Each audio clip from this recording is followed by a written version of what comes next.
സ്നേഹമുള്ളൊരു മറ്റൊരു വിഷയമാണ്.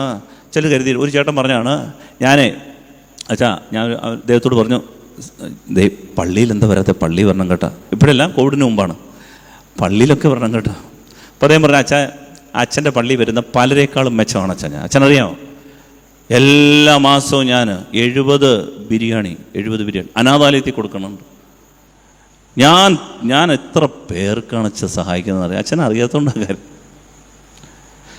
ഒത്തിരിയേറെ പരോപകാര പ്രവൃത്തികൾ ചെയ്യുന്ന ആളുകൾ അവർ കരുതുന്നു അവർ വിശുദ്ധരാണെന്ന്. സ്നേഹമുള്ളൊരു ചോദ്യം ഇതാണ്, കുറേ നന്മ പ്രവൃത്തി ചെയ്ത്, കുറേ പുണ്യപ്രവൃത്തി ചെയ്ത്, കിറ്റ് വിതരണം ചെയ്ത് ഞങ്ങളിത് ചെയ്തുകൊണ്ടിരിക്കുകയാണ് എന്നതുകൊണ്ട് നമ്മൾ സ്വർഗത്തിൽ പോകുമോ? ഇതാണ് വിഷയം. ശ്രദ്ധിക്കണം, ഇവൻ വലിയ പരിഹാര പ്രവൃത്തികളൊന്നും ചെയ്തില്ല. ബൈബിൾ പഠിപ്പിക്കുകയാണ്, പുണ്യപ്രവൃത്തികളൊന്നും ഇവൻ ചെയ്തില്ല. പക്ഷേ ഇവൻ പറുദീസായ്ക്കകത്തായി. കാരണം എന്താണെന്നറിയാമോ? സത്യസന്ധത. അവൻ അപ്പുറത്ത് കിടക്കുന്നവൻ്റെ മുഖത്തേക്ക് നോക്കി പറഞ്ഞു, പറ്റിപ്പോയി, കള്ളനാ, എന്നെ കൂടെ കയറ്റാവോ? ഇതിൻ്റെ പേരാണ് എൻ്റെ പ്രിയപ്പെട്ടവരെ ഹ്യൂമിലിറ്റി. ഹൈഡ് ചെയ്തില്ല, മറച്ചു പിടിച്ചില്ല.